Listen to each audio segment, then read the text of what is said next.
Bienvenue sur Prélude, le podcast qui raconte les histoires de nouveaux parents pour faire découvrir la réalité des joies et des difficultés des premiers mois qui suivent la naissance. Je m'appelle Clémence et j'aurais adoré entendre plus parler de ce qui se passe après l'accouchement, mieux comprendre le quotidien des premiers mois et apprendre des tips de personnes en train de le vivre.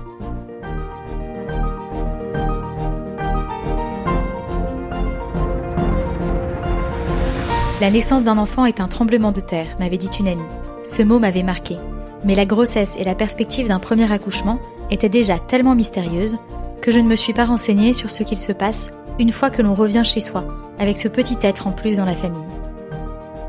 Je vous propose ici de rencontrer des personnes inspirantes qui vont nous raconter de manière authentique leurs premiers pas de parents, leurs surprises, leurs erreurs, leurs fous rires et tous leurs conseils. N'hésitez pas à donner votre avis grâce aux étoiles sur votre plateforme d'écoute, Apple Podcast, Spotify, Deezer, et à le partager à tous les futurs parents autour de vous.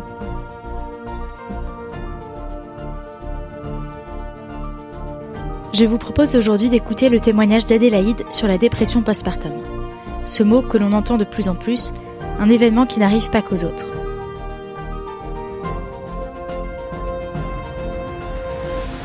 Adélaïde a eu un petit garçon avec son mari en 2019.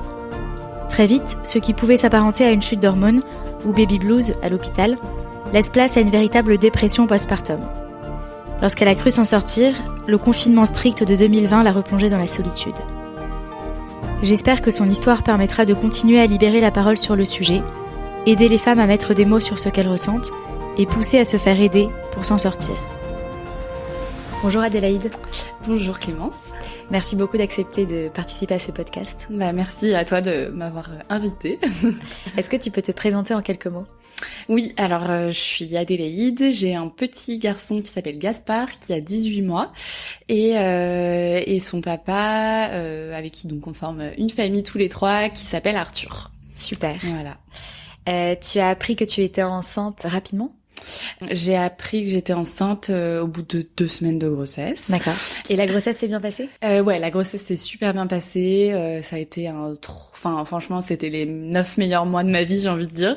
J'ai adoré être enceinte, sentir mon bébé bouger. Je me sentais vraiment super épanouie. Voilà, je pense que c'était les hormones qui jouaient beaucoup. Mais ouais, non, vraiment 9 mois où j'ai adoré être enceinte. Et vraiment, si j'avais pu prolonger, si on m'avait dit faut que tu sois enceinte encore 9 mois, j'aurais dit oui, sans problème. Ah oui. Ouais, vraiment, j'ai eu aucun souci. Donc, jusqu'au dernier jour, je marchais dans Paris, j'allais me balader, faire mes courses, je faisais du yoga. Enfin, franchement, non, c'était un bonheur. Vous saviez que c'était un garçon ?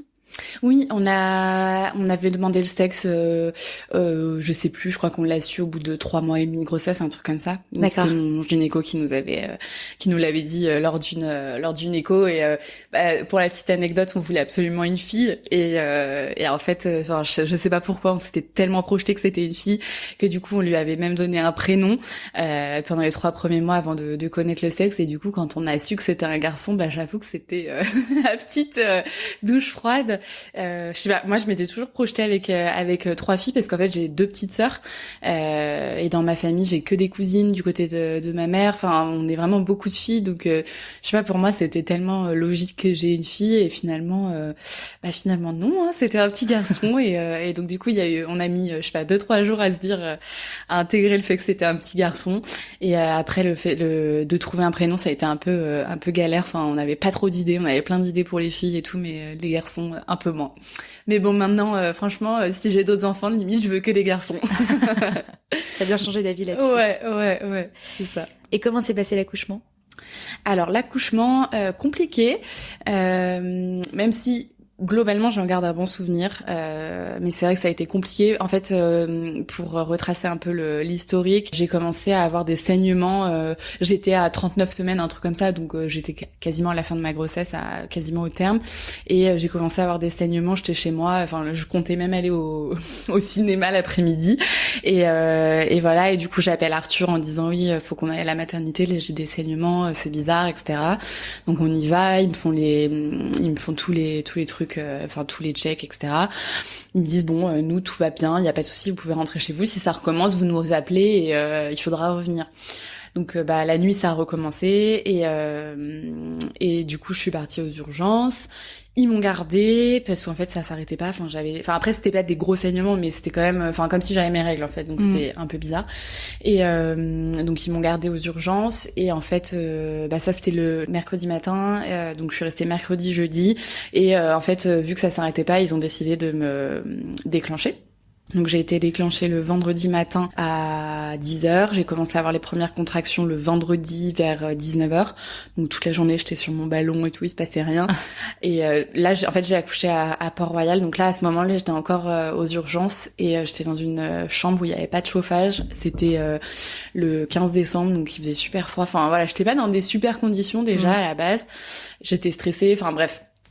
J'imagine comme beaucoup de mamans pour leur premier enfant.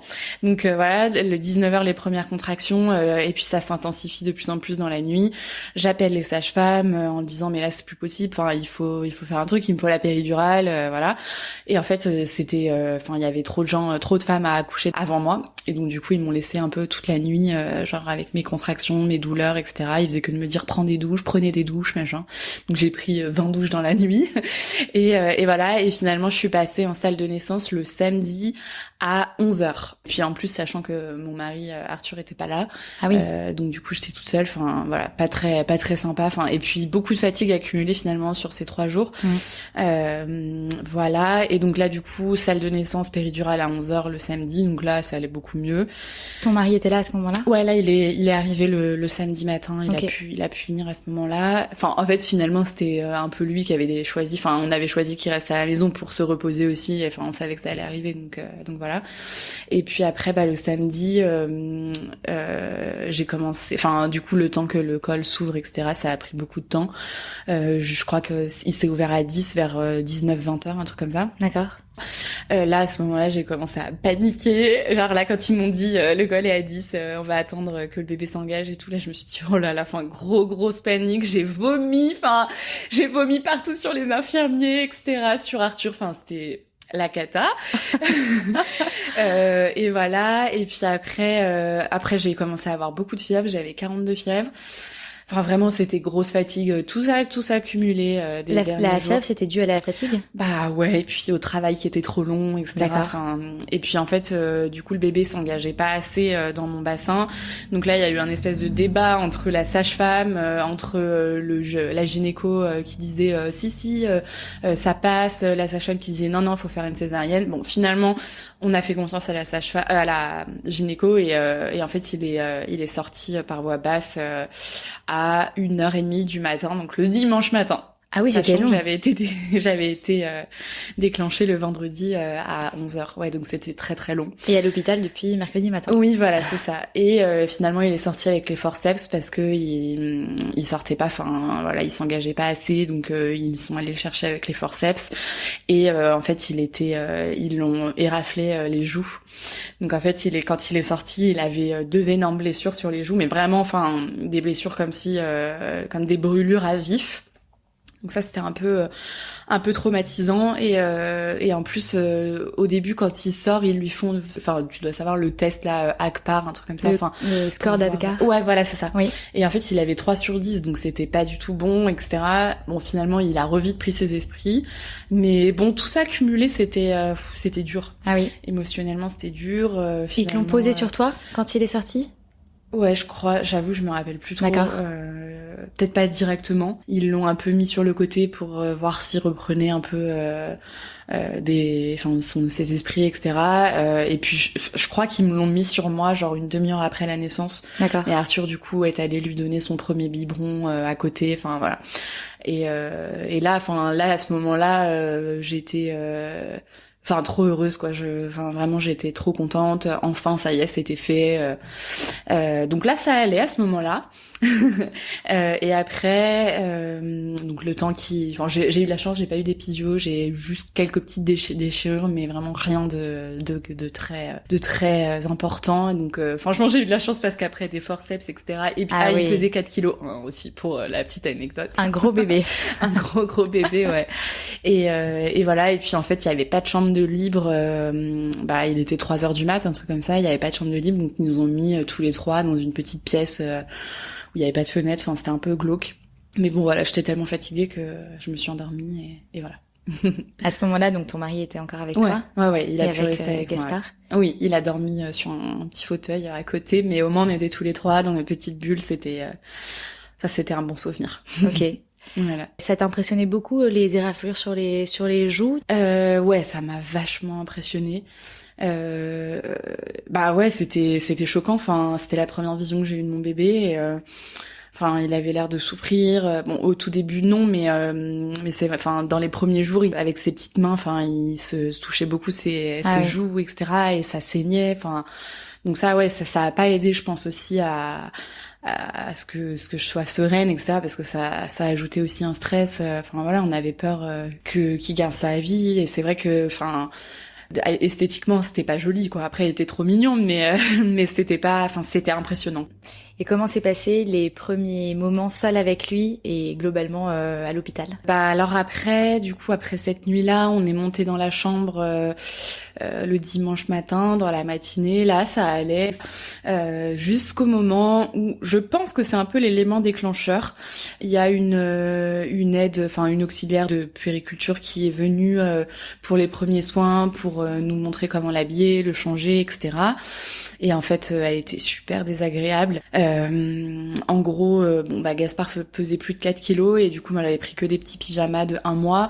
Ils étaient un peu tous trop petits et pas très pratiques à mettre. Et du coup, elle commence à nous faire des réflexions du style mais pourquoi vous avez pris des aussi petits pyjamas, j'arrive pas à le mettre. Ah mais il fait tellement chaud dans cette chambre alors que nous on venait juste d'arriver. Enfin, c'est pas nous qui avons mis le chauffage à fond. Enfin, en gros, elle faisait que de nous faire des réflexions et du coup, enfin, nous, ça nous faisait un peu perdre nos moyens. Enfin, on s'est dit, enfin, trop bizarre, quoi. Elle nous a pas du tout accueillis. Elle nous montrait à la va-vite les premiers soins, etc. Et là, à un moment, enfin, Gaspard commence à devenir tout bleu.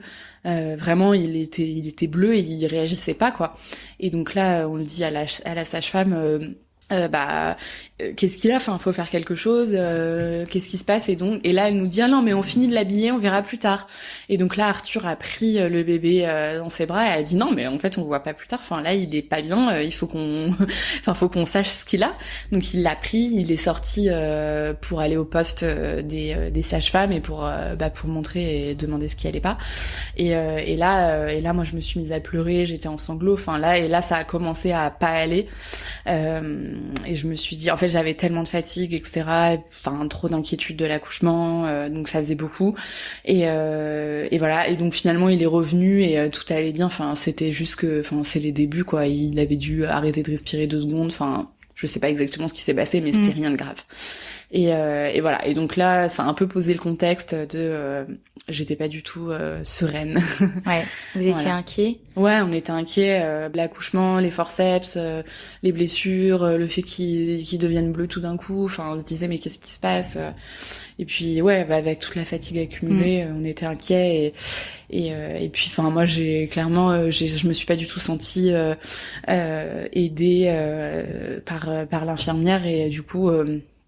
Je me suis dit mais je vais jamais y arriver en fait. Tout de suite je me suis dit je vais pas y arriver. Enfin il m'impressionnait, mon bébé il m'impressionnait, quoi. J'avais trop peur en fait de le toucher, de m'occuper de lui. Enfin et vraiment ça s'est déclenché à ce moment-là, quoi. Donc t'avais pas confiance en toi pour ce rôle-là? Non, pas du tout du tout. Et en fait je rêvais juste d'une seule chose, c'était de dormir et je me disais mais enfin là j'ai pas du tout envie de m'en occuper, j'ai envie de dormir en fait, enfin laissez-moi tranquille. Et voilà, après il y a ma mère qui est venue nous voir avec ma sœur. Même là j'étais pas heureuse, quoi, genre j'étais pas, enfin je pense qu'elles l'ont vu, j'étais pas sereine, quoi. Et voilà, après il y a eu la première nuit où là Arthur est resté avec moi. Je crois que Gaspard pleurait un petit peu mais ça allait. Après, j'ai réussi à le mettre 4 heures dans l'espace là où la nurserie. Ouais, voilà, dans la nurserie. Donc ça m'a permis un peu de me reposer. Voilà. Et après le lendemain matin, je me suis réveillée et là. J'ai commencé à pleurer et je me suis pas arrêtée pendant plusieurs mois. Ah oui. Voilà.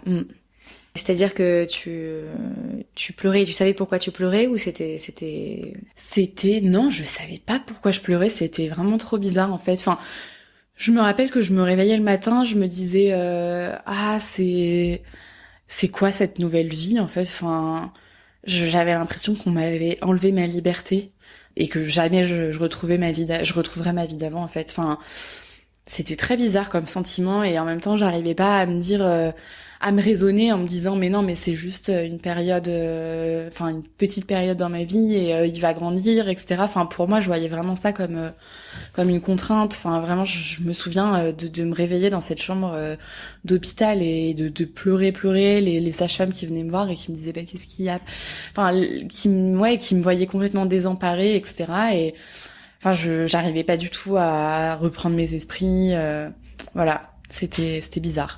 On t'a proposé de l'aide à ce moment-là? Oui, on m'a proposé de l'aide. Bon, déjà, les sages-femmes m'ont dit que j'allais pas sortir au bout de 3 jours comme convenu, que j'allais rester un petit peu pour, le temps que ça aille mieux, etc. Et elles m'ont proposé la visite d'une psychologue, donc qui est venue me voir dès le lendemain finalement, à qui j'ai un peu parlé. Mais en fait, c'était bizarre parce que j'arrivais pas à mettre des mots sur ma tristesse. Donc je parlais mais enfin j'avais pas trop l'impression que ça m'aidait quoi. Et puis bon, j'avais entendu parler du baby blues, je me disais bon bah là c'est sûr que je suis dedans, ça c'est sûr. Mais ça va passer puis ça passait pas, c'était limite de pire en pire. Donc c'était étrange toute cette période. Et tu es quand même sortie de l'hôpital au bout de quelques jours? Je suis sortie de l'hôpital au bout de 5 jours, après avoir vu une nouvelle fois la psychologue. Enfin, j'ai dû la voir 3 fois en 3 jours. Et du coup, j'avoue qu'en fait, à la fin, j'ai un peu dit oui, ça va mieux parce que j'en avais marre de cette chambre d'hôpital. Ça faisait 1 semaine que j'étais à l'hôpital. Je m'étais dit, faut que je prenne l'air, faut que je retrouve ma maison. Peut-être que ça va me faire aller mieux, etc. Peut-être que ça va me faire gagner en confiance, de retrouver aussi mes marques chez moi, avec mon mari, mon bébé, etc. Donc j'ai un peu dit oui, ça va mieux, mais finalement ça n'allait pas mieux. Mais c'était vraiment plus pour sortir et pour un peu prendre l'air, quoi, parce qu'après 1 semaine dans cet hôpital, j'avoue que j'en avais un peu marre. À ce moment-là, comment réagissait ton mari? Il était hyper présent, il était adorable, vraiment c'était un soutien énorme pour moi. Et puis c'est vrai que j'ai l'impression que dans ces moments-là, à la naissance, etc., on est encore plus soudés, je sais que j'en ai parlé à des copines qui ont eu des bébés aussi et c'est vrai que ces premiers jours, on se dit c'est génial, on a eu un bébé ensemble, on forme une famille et du coup on était hyper soudés, on avait vraiment besoin l'un et de l'autre et il essayait vraiment de me remonter le moral comme il pouvait. Je me rappelle, il allait me chercher des petits plats qu'il m'apportait à la maternité. Il faisait tout ce qu'il pouvait pour que j'aille mieux, mais voilà, moi c'était au plus profond de moi-même et ça, il faisait ce qu'il pouvait, mais malheureusement ça n'allait pas mieux. Voilà. Et donc là, on passe à un stade un peu différent de ce que j'ai entendu ou lu, c'est que le baby blues, ça concerne les premiers jours, c'est les chutes d'hormones. Il y a beaucoup de femmes qui le vivent. Et après, si on continue cet état-là plus d'1 semaine à peu près, ça devient une dépression postpartum. Ouais, exactement. Là du coup, je suis rentrée chez moi le jeudi. Là je me rappelle très bien que quand je suis rentrée chez moi, j'étais un peu perdue. Je me disais, j'avais pas l'impression en fait finalement d'être chez moi. C'était trop bizarre, j'avais l'impression d'être une étrangère qui allait dans un appartement. Et après, je me souviens aussi que je suis sortie faire quelques courses parce qu'il y avait mes parents qui venaient prendre l'apéro le soir même. Et je sais pas, tout me semblait complètement. J'avais l'impression d'être dans une autre planète. En fait, j'étais complètement déconnectée. En plus, j'avais un peu mal à mes cicatrices, au périnée, etc. Je marchais comme une vieille. Je me sentais complètement déphasée, fatiguée, etc. Donc là c'était 5 jours postpartum et puis après Après, le lendemain, je me souviens très bien qu'on est allé chez l'ostéo pour Gaspard, parce que j'étais suivie par une ostéo pendant toute ma grossesse. D'ailleurs, ça, je le recommande. Enfin, ça, c'était vraiment, vraiment top. Et elle m'avait vraiment dit que c'était important qu'elle voie le bébé, à peu près une semaine après l'accouchement. Et donc, du coup, je l'ai emmené. En plus, il était né avec des instruments, etc. Oui. Donc, c'était quand même recommandé. Et là, je me souviens. Enfin, j'étais dans la salle d'ostéo, elle le manipulait et moi je dormais sur place. Enfin, c'était horrible et dans ma tête je faisais que de me dire mais comment je vais m'en sortir, je ne peux pas, je suis mais épuisée physiquement, moralement. Enfin vraiment j'ai cette scène où je suis assise sur la chaise et Gaspard est en train de se faire manipuler et je me dis mais je n'en peux plus. Enfin, j'ai envie de mourir là, vraiment. Enfin, c'était horrible. J'avais envie de fermer les yeux et de pas me réveiller quoi. Donc voilà, ça c'était la première semaine. Après le week-end, on a eu de la famille qui est venue et du coup je me suis pas trop reposée. Enfin et puis j'arrivais pas à m'attacher à mon bébé. Enfin c'était bizarre.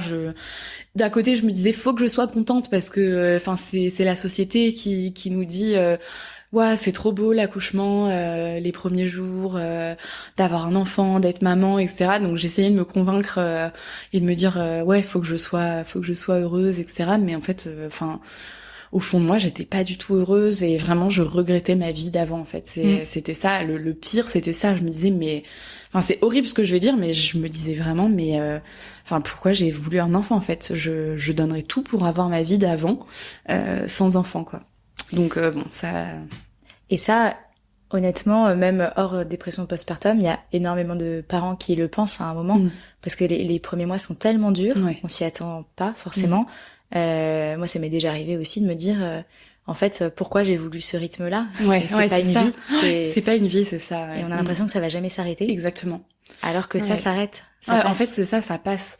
Mais quand on est dedans, dans la spirale, de la fatigue, d'apprendre à son rôle, de savoir aussi pourquoi son bébé pleure, les petites douleurs qu'il peut avoir, etc. En fait, je crois que le plus dur, pour moi, c'était vraiment la fatigue. Et du coup, je sais que je suis une grosse dormeuse, comme je te disais tout à l'heure. Et en fait, dès que j'ai pas mon quota d'heures de sommeil, je broie du noir. Et là, finalement, c'était ça, décuplé avec les hormones, etc. Et ça a duré. Et vraiment, en fait, je me souviens aussi que, quand j'ai accouché du coup le 15 décembre, donc c'était vraiment en plein hiver, au moment où les journées sont très très courtes, où il commence à faire nuit à 16h30. Et en fait, ça a trop, je pense que ça a joué une grosse partie sur mon moral, parce que vraiment, j'avais l'impression que mes journées, je voyais le jour pendant 6 heures et après directement je voyais la nuit arriver. En fait, la nuit pour moi c'était synonyme de donner des biberons en pleine nuit, de devoir me réveiller toutes les 3 heures. Et là, j'avais une espèce d'angoisse qui montait, une boule au ventre de la nuit qui arrivait. C'était vraiment horrible. Et ça a duré pendant plusieurs mois. Vraiment, c'était cette angoisse des nuits. C'était dur. Comment vous organisez avec ton mari pour donner les biberons, faire les soins, endormir Gaspard? Alors la première semaine, Arthur a été encore une fois hyper présent. Ça a pas été que la première semaine, hein, il l'est toujours et c'est un super papa. Il est vraiment top avec son fils, mais c'est vrai que la première semaine, en tout cas après l'accouchement, après le retour à la maison, il m'a énormément aidée. C'était lui qui faisait principalement les nuits. Il me laissait me coucher à 9h le soir et moi je faisais le premier biberon du matin vers 5-6 heures. Mais du coup, lui, il gérait vraiment les biberons de la nuit et après il se reposait jusqu'à 10-11 heures le matin. Mais bon, ça a pas duré parce qu'en fait, lui aussi, il était tellement épuisé et puis en plus, il travaillait. Il s'est arrêté, c'était pile au moment des vacances de Noël. Il avait pu prendre son congé parental, donc il s'est arrêté, je crois, 3 semaines pour s'occuper de nous. Mais en fait, juste avant de reprendre le travail, il a été malade. Il a eu, je crois, il avait 7 de tension. Il tenait plus du tout debout et tout. Donc là, on s'est dit bon, il faut qu'on fasse un truc. Il faut qu'on se répartisse entre nous deux. Mais sinon, globalement, il m'a toujours énormément aidé. Et puis après, pour les soins, etc. On se répartissait. Après, c'est peut-être parfois plus moi qui donnais le bain bain. Mais voilà, c'était juste une question d'organisation parce qu'au début le bain on lui donnait le matin et Arthur partait travailler, donc voilà, c'était moi qui donnais plus le bain. Mais d'ailleurs je dis qu'il partait travailler, et puis ça a été très très dur aussi, le moment où je me suis retrouvée toute seule avec mon bébé, où il est retourné travailler. Ça c'était l'angoisse totale. C'était au bout de combien de temps? Alors c'était au bout de, je crois, à peine un mois. Enfin quand même c'est déjà pas mal un mois. Parce qu'en fait je suis partie une semaine aussi chez mes parents.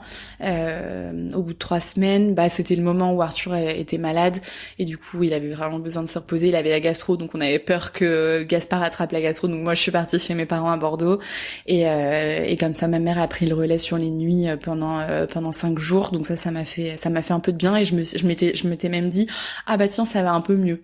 Ça va un peu mieux, mais finalement en rentrant à Paris et de reprendre le rythme des nuits, etc. En fait non, ça allait pas. Et comment réagissait ton entourage, tes parents par exemple, en te voyant comme ça? Ils avaient beaucoup de peine pour moi.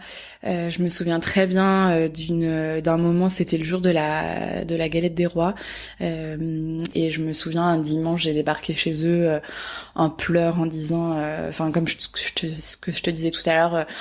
Je leur disais non mais maman, là je déteste ma vie en fait, je sais pas pourquoi je me suis imposé ça, je sais pas pourquoi j'ai voulu un enfant, et en fait ça leur fendait le cœur de me voir comme ça, parce que j'ai toujours voulu des enfants. Je disais toujours j'ai trop envie d'avoir une famille, d'avoir plein d'enfants. Je me voyais vraiment dans ce rôle-là, et finalement je me disais mais en fait je me suis complètement voilé la face. Je suis pas du tout faite pour être mère. À ce moment-là, est-ce que tu arrivais à créer un lien avec ton bébé? Comment ça se passait avec Gaspard? Alors à ce moment-là, non, j'arrivais pas à créer de lien. Je me forçais un petit peu. J'essayais de me dire bon allez, essaye, fais-toi un peu violence, fais-lui des bisous. Essaye de partager des choses avec lui. Bon après, partager des choses avec un nourrisson, c'est pas chose aisée, mais bon non, je sais pas, j'arrivais pas à m'attacher à lui. C'était pas évident les premiers mois, et en plus je me souviens à ce moment-là, du coup, Arthur m'avait dit je pense qu'il faut que tu ailles voir quelqu'un, parce que vraiment j'arrêtais pas de pleurer quoi, tous les jours. Je pleurais, parfois sans explication. C'était bizarre. Et oui, et en plus ce que je t'ai pas dit aussi, c'est que pendant je pense 3 semaines, un mois, je mangeais pas en fait, j'avais pas faim. C'était horrible, et du coup Arthur me disait mais mange, il essayait de me forcer à manger, mais c'était horrible, il y avait rien qui passait. Vraiment ça se ressentait à tous les niveaux, cette dépression, parce que j'arrivais pas à manger, et donc il me disait mais là je pense vraiment faut que tu ailles voir quelqu'un, faut que t'en parles, parce que là ça fait quand même plusieurs jours, plusieurs semaines, et ça passe pas, ça s'améliore pas, au contraire j'ai l'impression que ça s'empire de jour en jour. Donc en fait il m'a pris rendez-vous avec une psy qui était pas loin de la maison. Spécialisée là-dedans ou pas du tout? Non, pas du tout. Okay. Après en fait il avait pris le rendez-vous pour moi, il avait pris une dispo plus vite, parce que il fallait vraiment que je fasse quelque chose. Donc je suis allée voir cette personne, et en fait je me rappelle très bien d'un truc qu'elle m'a dit. Je lui dis en fait Gaspard il pleure pas. C'était vraiment un bébé, c'est toujours un bébé hyper facile. Il a pas beaucoup pleuré, il a pas eu de colique, pas mal au ventre. Vraiment, il a toujours été super facile, il mangeait super bien, etc. En fait, quand il pleurait, c'était juste qu'il avait faim. Et du coup, je me rappelle, je dis ça à la psy. Donc là, je crois qu'il avait à peu près 3 semaines, un mois, Gaspard. Et elle me dit un truc, qui m'a pas trop plu. Elle me dit, en fait, je pense que votre bébé, il se met en retrait et il s'interdit de montrer ses émotions parce qu'il sent que vous êtes mal. Et en fait, ça m'a fait encore plus culpabiliser. Je me suis dit, mais elle a raison, en fait, c'est à cause de moi. Du coup, il doit le ressentir, etc. Et du coup, en fait, je me suis sentie super mal vis-à-vis de Gaspard, et j'arrivais encore moins à m'attacher à lui, parce que je me disais, là, je suis en train de lui faire du mal. Donc ouais, c'était un peu la spirale infernale. D'accord. Voilà. Et tu as continué à aller voir cette psychologue? Non, j'ai pas continué parce que j'ai pas eu le feeling avec elle.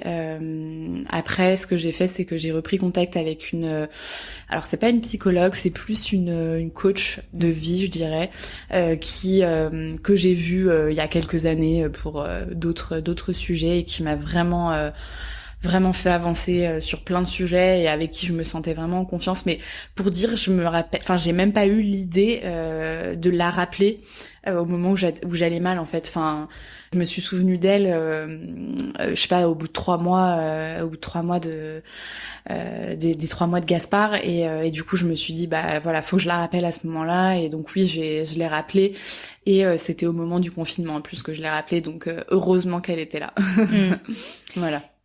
Et à ce moment-là, donc dans les 3 premiers mois, tu n'allais plus voir cette psychologue. Enfin, tu l'as vue peut-être un petit peu. Non, je l'ai vu qu'une fois en fait. Je l'ai vu une seule fois.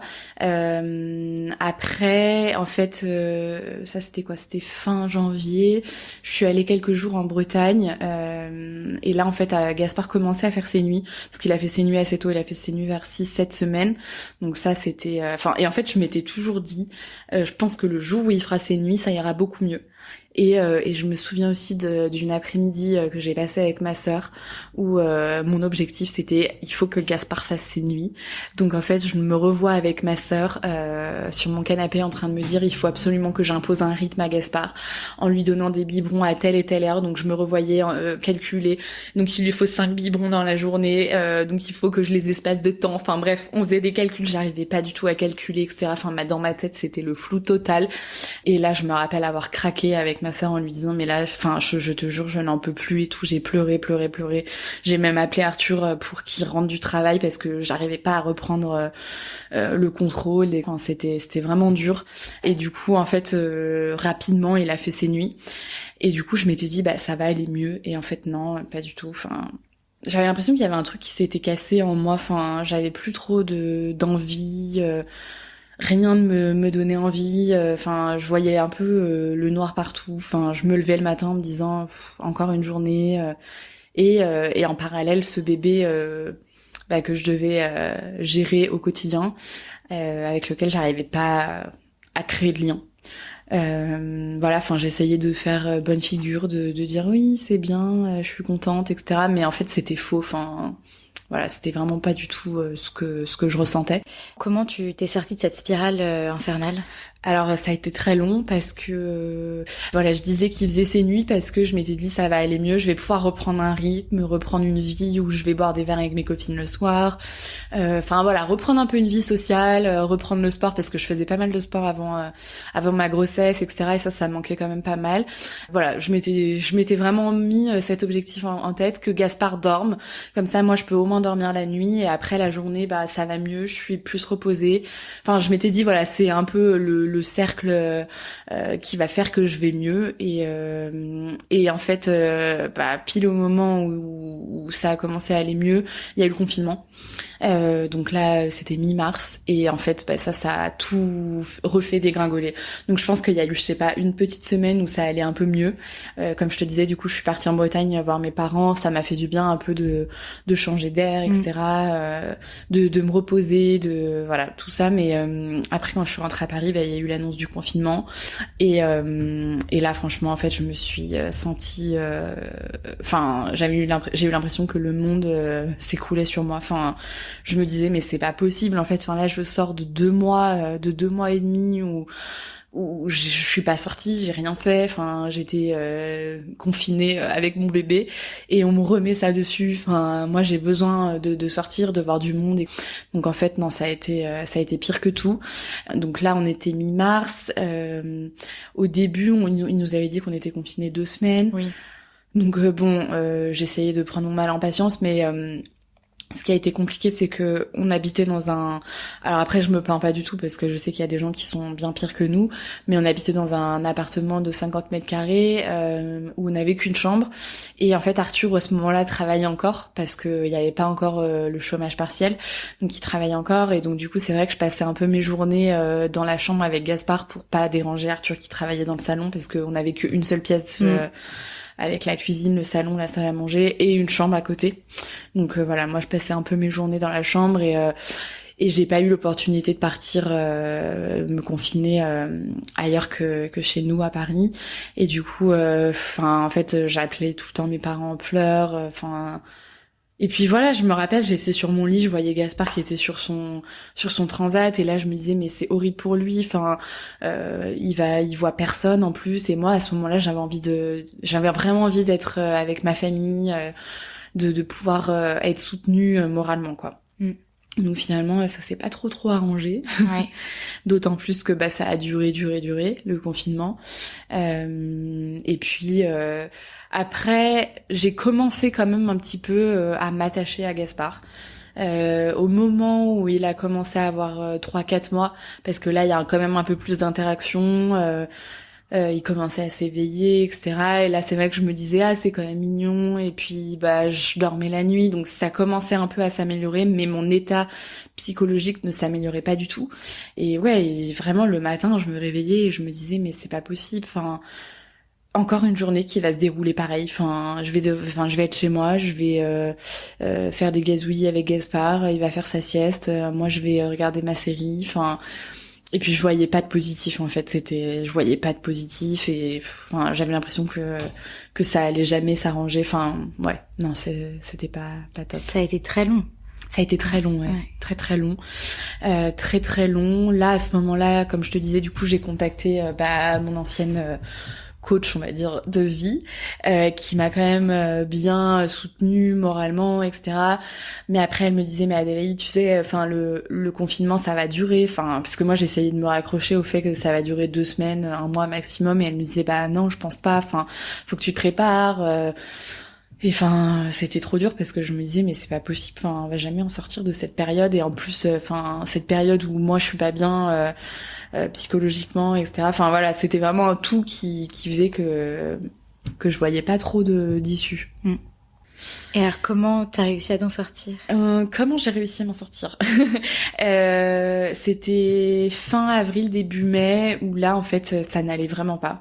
On était toujours en confinement, et en fait, j'ai décidé de prendre le train et d'aller voir mes parents, parce qu'en fait, il me manquait beaucoup. J'avais vraiment besoin de sortir, de voir... de prendre l'air, de voir ma famille, même si encore une fois, enfin, j'étais avec Arthur, on était tous les 3, et voilà, heureusement qu'il était là, mais c'est vrai que du coup 2 mois enfermés tous les 3, enfin à la fin, c'est sûr qu'il y a quelques tensions. Je pense que ça a été le cas chez beaucoup de personnes, et voilà, moi à ce moment-là, enfin j'avais vraiment besoin de voir ma famille, mes parents, et de changer d'air. Et donc du coup j'ai pris le train toute seule avec Gaspard. Arthur préférait rester à Paris, surtout qu'il travaillait encore à ce moment-là, donc voilà, du coup on s'est dit bon, j'y vais. On était encore en confinement, donc on n'avait pas le droit normalement de bouger, mais en fait j'ai quand même pris le train, donc j'ai réussi à prendre le train. Enfin, en plus, j'étais avec un bébé, donc voilà, je me suis dit, bon, j'ai quand même des circonstances. Donc, j'ai un peu bravé le confinement. Et donc, je suis allée à Bordeaux. Et là, mes parents, quand ils m'ont vue, ils m'ont dit, non, mais là, faut que tu fasses quelque chose. Enfin, ils me reconnaissaient pas, quoi. À ce moment-là, je pleurais encore beaucoup. Bon, là, pour le coup, j'étais attachée à Gaspard. Vraiment, ça venait progressivement. Je commençais à ressentir de l'amour pour lui. Mais c'était moi, en fait, moralement, j'arrivais pas à me défaire de cette période de mal-être psychologique, où vraiment du début de la naissance de Gaspard jusqu'à maintenant, enfin je ne sortais pas de ce cercle vicieux, quoi, enfin où vraiment j'étais pas bien, je broyais du noir, et voilà. Donc du coup là, ma mère m'a dit, là je pense qu'il faut que tu vois quelqu'un, et je pense peut-être qu'il faut que t'aies un petit traitement médicament. Donc du coup, je suis allée voir notre médecin que je voyais quand j'étais petite et que mes parents voient toujours à Bordeaux. Et donc là, je lui ai tout expliqué, et voilà, il m'a donné un petit traitement de médicaments, enfin type antidépresseur. Après, c'est vraiment des antidépresseurs très légers. C'est pas du tout, enfin c'est naturel entre guillemets. Enfin en gros, ça reproduit les connexions qu'il y a entre les neurones, pour que, enfin, l'hormone du bien-être passe mieux, en fait. Donc voilà, du coup c'est ce qui m'a donné. Est-ce que ça t'a aidé ? Ouais, ça m'a, en fait oui, ça m'a vraiment aidé. Enfin, je pense que c'est ça qui m'a un peu sauvée, entre guillemets. Ah oui. En plus, je parlais toujours au téléphone avec ma psy et qui vraiment m'a beaucoup aidée à reprendre confiance en moi, à prendre confiance en mon rôle de maman, en me disant, enfin voilà, Adélaïde, c'est une période, ça, tu verras, enfin, tu vas retrouver ta vie d'avant, et donc ça m'a vraiment aussi aidée à aller de l'avant, à reprendre confiance en moi, à réussir à créer un lien avec mon bébé. Voilà, enfin vraiment elle m'a beaucoup aidée et puis pareil Arthur aussi m'a bien aidée, enfin on a beaucoup parlé tous les deux, on a eu des périodes voilà pas évidentes mais on a toujours beaucoup parlé. Il m'a toujours soutenue en me disant que j'étais une bonne maman, enfin donc voilà, je pense que l'accompagnement quand même de son conjoint c'est quand même très important. Et encore une fois ma famille, voilà, je pense que mes parents, mes sœurs m'ont beaucoup soutenue dans cette période. Donc toutes ces personnes plus le traitement a fait que voilà, je me suis sentie de mieux en mieux. Et alors après en fait, donc là j'étais à Bordeaux à ce moment-là et j'avais un peu le stress de revenir à Paris parce que ça me rappelait trop de mauvais souvenirs, cet appartement, ce confinement, etc. Et en fait, on a eu de la chance. Mon grand-père a une maison à Carnac en Bretagne et du coup à ce moment-là, enfin c'est une maison de famille du coup dans laquelle on peut aller en réservant quelques mois en avance. Et du coup cette maison était disponible et du coup j'ai proposé ça à Arthur. Je lui ai dit écoute, je pense que ça peut être pas mal que on se retrouve là-bas dans un terrain un peu neutre où moi j'ai pas trop de mauvais souvenirs, où voilà le confinement qu'on a passé où il y a pu avoir quelques conflits dans l'appartement à Paris est derrière nous. Et donc du coup je me suis dit franchement je pense que ça peut être bien qu'on aille quelques semaines à Carnac dans la maison où moi je peux prendre l'air. Parce que ça m'a beaucoup manqué aussi, enfin voilà, de respirer de l'air frais. Et puis en plus les parents d'Arthur, enfin du moins sa maman et son beau-père habitent à 5 minutes de la maison de mon grand-père. Donc du coup on était quand même pas mal entourés. Donc on s'est retrouvés là-bas. Arthur a pris le train et moi j'ai pris la voiture de Bordeaux et on s'est retrouvés en Bretagne et on est resté 1 mois et demi en Bretagne et en fait enfin ça m'a fait voilà revivre et ça allait beaucoup mieux. Enfin à ce moment-là en plus le confinement a été levé, donc voilà, reprendre aussi une petite vie, aller se promener en poussette, respirer l'air de la mer, voir des gens, enfin voilà, des petites choses du quotidien, mais qui finalement, enfin en fait moi c'était vraiment ça qui me manquait, et que ce soit dans les premiers mois, les premières semaines avec Gaspard ou pendant le confinement, etc. Et là du coup c'était vraiment un peu la libération, et puis je sentais que le traitement refonctionnait, et c'est marrant parce que tous les jours je me disais ah c'est cool la vie et tout, enfin vraiment je retrouvais voilà cette liberté, ce bonheur que j'avais avant la naissance de Gaspard, et je me disais en fait non finalement c'était juste une période difficile, et en fait tout devient plus facile, et puis il grandit, enfin il dort, il a son petit rythme, etc. Donc voilà, je revoyais vraiment du positif dans ma vie, et je me disais en fait finalement il faut juste s'organiser différemment, mais voilà, je peux refaire tout ce que je faisais avant, et donc ça c'était vraiment pour moi la libération quoi. Ah oui. Ouais. Et tu as pu arrêter ton traitement au bout de quelques mois? Comment ça s'est passé? Je le prends encore. D'accord. Je le prends encore. J'ai un peu peur de l'arrêter. Alors, en fait, du coup, ce que j'ai pas précisé, c'est que j'étais en congé parental du mois de mars au mois d'août. D'accord. Normalement, je devais reprendre le travail en fait en mars, le 1er mars, et finalement, c'était au moment du confinement. Donc, je me suis dit franchement, je vais en profiter.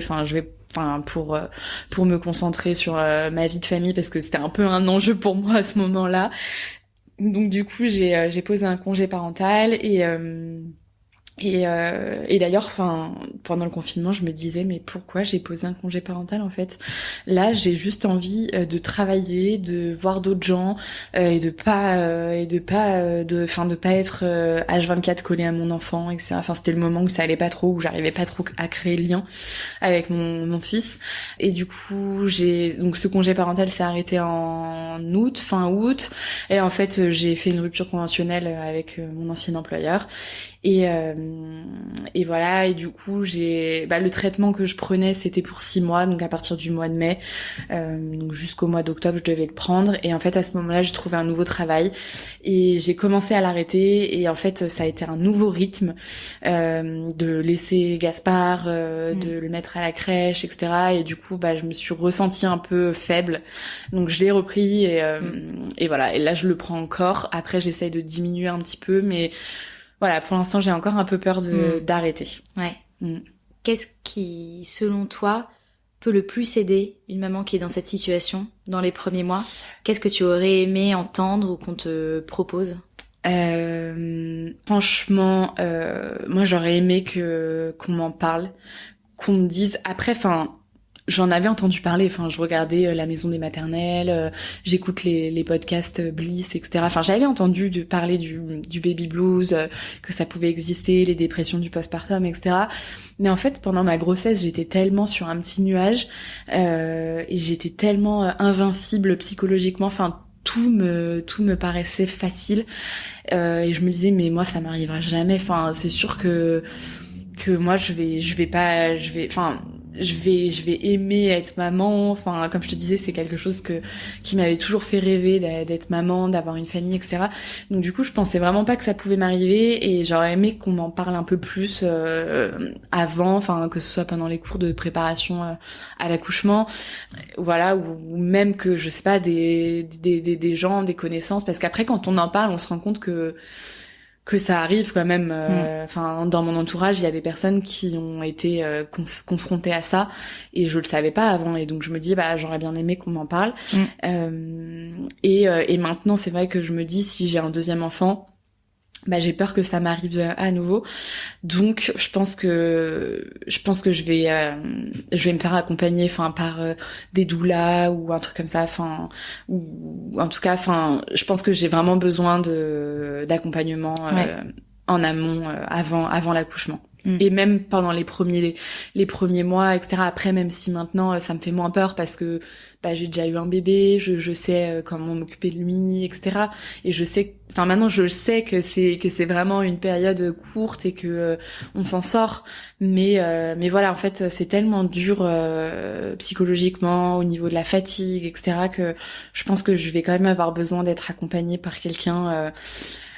Ne serait-ce que quelqu'un que je peux appeler en disant non mais là je suis trop fatiguée, j'en peux plus, vraiment avoir un accompagnement, je pense, dans les premières semaines. Donc je pense que c'est ça qu'il faut. Et puis après la famille, c'est très très important, avoir un conjoint sur lequel on peut compter, etc. Ça c'est, et puis de l'aide, encore une fois, de l'aide, même pour des nuits ou des choses comme ça. Je sais que ma mère m'a quand même pas mal aidée à ce niveau-là, donc ça c'est vraiment important. Et le sommeil était vraiment central. Moi franchement je pense que c'est un peu ce qui a fait le tout, quoi. Le sommeil et les hormones qu'on peut pas contrôler, quoi. Qui la chute d'hormones, mais qui n'est pas trop, qui a mis du temps à remonter. Mais effectivement, je pense que ça, le combo sommeil et hormones, c'est pas facile. Donc là, Gaspard a 1 an et demi. Ouais. Comment va-t-il et comment est-ce que vous allez tous les deux? Il va très bien. Il va très très bien. Comme je te disais tout à l'heure, quand je suis arrivée, c'est un bébé vraiment facile. Il dort très bien. Même quand il est malade, quand il a fait ses dents, il nous a jamais réveillés. Il est vraiment hyper cool. Il grandit bien. Il commence à parler. Il va à la crèche. Il commence à interagir avec les autres enfants. C'est vraiment mignon. Et maintenant, en fait, j'ai un lien. C'est impressionnant. Finalement, comme ça se construit, etc., de mois en mois. J'ai l'impression que tous les jours quand je me réveille, je me dis mais je l'aime encore plus qu'hier. En fait, c'est fou cet amour qu'on peut avoir pour un bébé. Donc non, ouais, il va super bien et on a vraiment une super relation tous les deux. Même il a une super relation avec son papa. Tous les trois, on passe des super moments et pour rien au monde, je voudrais revenir à ma vie d'avant finalement. Et là ce matin, il a dormi jusqu'à 9h et en fait avec Arthur, on s'est retrouvés à se préparer tous les deux et on se disait mais tu te rappelles, c'était comme ça avant quand il était pas là et on se disait mais en fait, on devait se faire chier quand quand il était pas là. Et je me disais, bah ouais, c'est fou. Enfin, en fait, mais j'arrive pas du tout à me rappeler maintenant de ma vie d'avant. Et enfin, pour rien au monde, je voudrais revenir à avant. Et voilà, enfin, je voudrais vraiment dire aux femmes qui sont dans ces situations où c'est compliqué au début, etc. Mais en fait, c'est vraiment très très court. Et limite maintenant, je regrette. Enfin, je suis, enfin pas je regrette, mais je suis nostalgique de la période où il était bébé. Et je me dis, j'en ai pas assez profité parce que j'avais juste envie qu'il grandisse. Et voilà, à chaque fois, je me disais, j'ai trop hâte qu'il mange, enfin qu'il fasse, enfin voilà, qu'il parle, qu'il marche, etc. Enfin, et en fait, maintenant, ça me manque. Donc voilà. Mais non, franchement, c'est que du bonheur finalement. Super. Voilà. C'est un très beau témoignage. Merci beaucoup. Merci à toi. Et très important, c'est la parole commence vraiment à se libérer, comme tu disais, on entend des témoignages à droite à gauche, mais en fait, on imagine que ça nous arrive jamais à nous. Ouais, c'est ça. Et ça fait vraiment du bien d'entendre des témoignages comme ça et de dire qu'aujourd'hui, ça y est, t'as tourné la page et que ça se passe super bien. Ouais, exactement. Et je pense que ça fait du bien aussi d'en parler. Et moi, c'est vraiment ça qui m'a permis, comme tu dis, de tourner la page. Ouais, enfin, vraiment de me dire bon, voilà, ça fait partie de ma vie et voilà, je regrette rien. C'était dur, mais vraiment, c'est que pour le meilleur finalement. Merci beaucoup, Adélaïde. Merci à toi, Clémence. J'ai été tellement touchée par ce témoignage que j'ai mis quelques jours à me lancer dans le montage. De nombreuses femmes vivent de grands moments de mal-être et de solitude dans cette nouvelle vie. Environ 60% des femmes vivent un baby blues après l'accouchement et 15% des femmes font une dépression postpartum. Gardons ces chiffres en tête pour accompagner les nouvelles mamans dans notre entourage. Et pour celles qui sont en train de le vivre, vous n'êtes pas seules, faites-vous accompagner par vos proches, votre médecin, un psychologue. Merci beaucoup d'avoir écouté cet épisode jusqu'au bout et un immense merci à Adélaïde de nous avoir partagé son histoire. À bientôt.